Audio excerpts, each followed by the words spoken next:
यह भारतीय अर्थव्यवस्था का क्वेश्चन यानी पॉलिटिकल साइंस का क्वेश्चन है जो पिछले सालों में पूछा गया है फिर यूपी पीएससी में। पहला है कि भारत में किसी धार्मिक संप्रदाय समुदाय को यदि राष्ट्रीय स्तर पर अल्पसंख्यक वर्ग का दर्जा दिया जाता है तो वह किस या किन विशेष लाभों का हकदार हो जाता है। तो इसका ये पढ़ें पहले स्टेटमेंट है, यह संप्रदाय समुदाय विशेष शैक्षणिक संस्थानों की स्थापना और संचालन कर सकता है। सही है। भारत के राष्ट्रपति स्वयमेव इस संप्रदाय या समुदाय के एक प्रतिनिधि को लोकसभा में मनोनीत कर देते हैं? नहीं। यह समुदाय प्रधानमंत्री के 15 पॉइंट कार्यक्रम के लाभ प्राप्त कर सकता है, इसलिए इसका आंसर सी सही है। नंबर 2 क्वेश्चन है कि भारत की संचित निधि से निधि निकालने के लिए निम्नलिखित में से किसका अनुमोदन अनिवार्य है? भारत की संसद का। नंबर 3 कहता है करों और सरकारी कामकाज के निर्वाह में हुई अन्य प्राप्तियों से संघीय सरकार को प्राप्त हुआ समूचा राजस्व जमा होता है भारत की संचित निधि में। नंबर 4 में चलिए आइए। 4 कहता है कि यदि वार्षिक संघीय बजट लोकसभा द्वारा पारित नहीं होता है तो बजट में संशोधन कर यह दोबारा पेश किया जाता है। सुझाव हेतु बजट राज्यसभा को भेज दिया जाता है। संघीय वित्त मंत्री से त्यागपत्र देने के लिए कहा जाता है।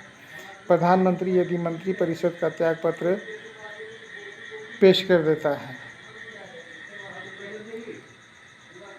तो चौथा का आंसर जो है आपका डी है, यानी प्रधानमंत्री अपनी मंत्री परिषद का त्यागपत्र पेश कर देता है। 5वां नंबर है क्वेश्चन भारतीय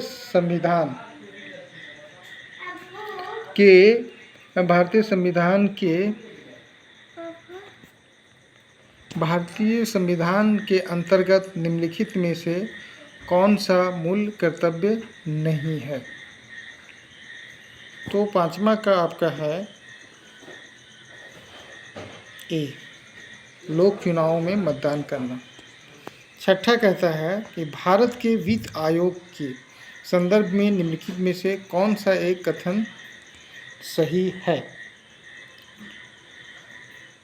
तो डी, इस संदर्भ में उपयुक्त ए, बी तथा सी कथनों में से कोई भी सही नहीं है ना। न ही वह अवसंरचना विकास हेतु विदेशी पूंजी अंतर्प्रवाह प्रोत्साहित करता है, ना ही वह सार्वजनिक क्षेत्र के प्रतिष्ठानों में समुचित वित्त वितरण को सुगम बनाता है, ना ही वह वित्तीय प्रशासन में पारदर्शिता सुनिश्चित करता है। नंबर 7वां कहता है कि निम्नलिखित कथनों पर विचार कीजिए। भारत में महानगर योजना समिति जो है वो भारतीय संविधान के प्रावधानों के अंतर्गत गठित होती है।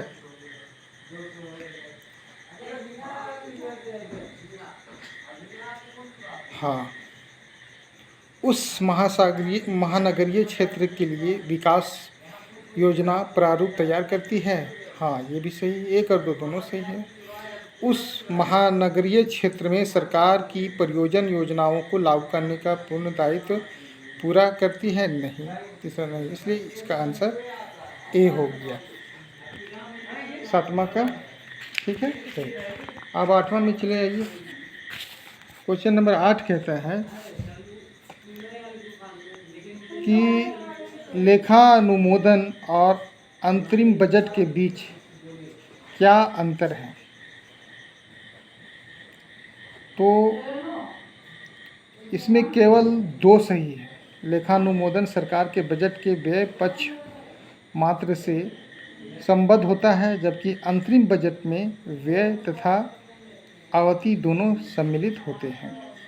ठीक है, जबकि पहला जो है वो गलत है, इसलिए इसका आंसर बी होगा। 9वां कहता है कि संविधान 73वां संशोधन अधिनियम 1992 जिसका लक्ष्य देश में पंचायती राज संस्थानों को प्रोत्साहित करना है, निम्नलिखित में से किन किन चीज़ों की व्यवस्था करता है? तो 9वां का डी आंसर, यानी 2 और 3 स्टेटमेंट सही है। जिला योजना समितियों का गठन करने की, नहीं। राज्य निर्वाचन आयोग द्वारा सभी पंचायतों का चुनाव करने की, राज्य वित्त आयोग की स्थापना करने की, ये दोनों सही है, इसलिए इसका आंसर सी। नंबर 10 में चले जाइए। नंबर 10 कहता है पंचायत अनुसूचित क्षेत्रों में विस्तार अधिनियम 1996 के अंतर्गत समाविष्ट क्षेत्रों में ग्राम सभा की क्या भूमिका या क्या शक्ति है? तो 10वां का आंसर डी बोलता है, यानी 1 और 2 स्टेटमेंट सही। ग्राम सभा के पास अनुचित क्षेत्रों में भूमि का हस्तांतरण रोकने की शक्ति होती है। ग्राम सभा के पास लघु वनोपज का स्वामित्व होता है। नंबर 3 जो अनुसूचित क्षेत्रों में किसी भी खनिज के लिए खनन का पट्टा अथवा पूर्वेक्षण लाइसेंस प्रदान करने हेतु ग्राम सभा की अनुशंसा आवश्यक है, नहीं। उसके बाद 11 में चले आइए। 11 क्या कहता है, सो ध्यान दीजिए। 11 है भारतीय संसद में स्थगन प्रस्ताव लाने का क्या उद्देश्य है? तो 11वां का आपका ए आंसर सही, यानी सार्वजनिक महत्व के निश्चित अत्यावश्यक मुद्दे पर बहस करने हेतु, ये सही है। उसके बाद 12वां में चले आइए। 12वां का कहता है कि राष्ट्रीय हरित न्यायाधिकरण अधिनियम 2010 भारतीय संविधान के निम्नलिखित में से कौन सा या कौन से प्रावधान के अनुरूप अधिनियमित हुआ था या हुए थे? तो 12 का ए सही है, यानी केवल एक सही है। स्वस्थ पर्यावरण के अधिकार के अनुरूप जो अनुच्छेद 21 के अंतर्गत जीवन के अधिकार का अंग माना जाता है। उसी तरह 13 नंबर में चलिए। 13 नंबर क्वेश्चन कहता है कि यदि राष्ट्रीय जल मिशन सही ढंग से और पूर्णतः लागू किया जाए तो देश पर उसका क्या प्रभाव पड़ेगा? तो इसका देश पर क्या प्रभाव पड़ेगा?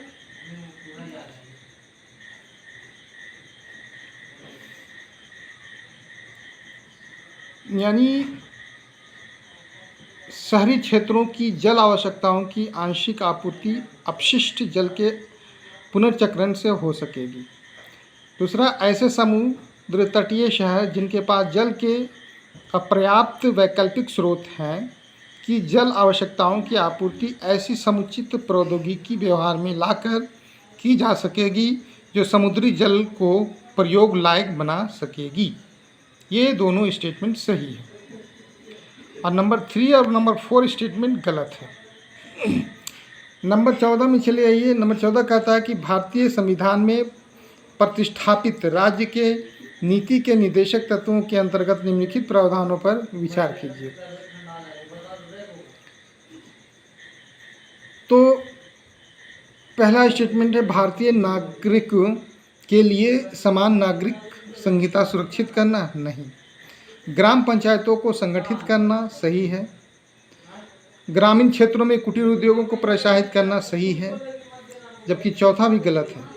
सभी कर्मकारों के लिए यथोचित आवश्यक तथा सांस्कृतिक अवसर सुरक्षित करना, गलत है। उपरोक्त में से कौन से गांधीवादी सिद्धांत हैं जो राज्य की नीति के निर्देशक तत्वों में से संबंधित है? यानी 2 और 2 स्टेटमेंट सही है, इसलिए बी आंसर सही है। 15 में कहता है कि निम्नलिखित कथनों पर विचार कीजिए।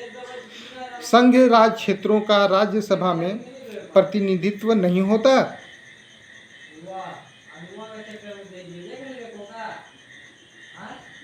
नहीं।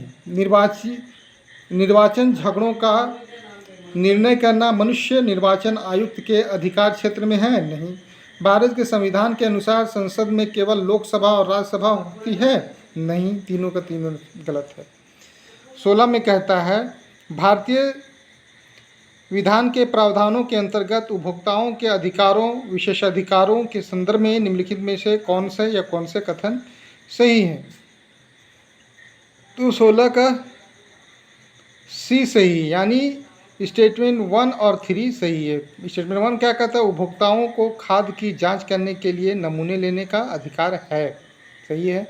उपभोक्ता यदि उपभोक्ता मंच में अपनी शिकायत दर्ज करता है तो उसे इसके लिए कोई फीस नहीं देनी होती है, नहीं, गलत है, देनी होती है। उपभोक्ता की मृत्यु हो जाने पर उसका वैधानिक उत्तराधिकार उसकी ओर से उपभोक्ता मंच में शिकायत दर्ज कर सकता है।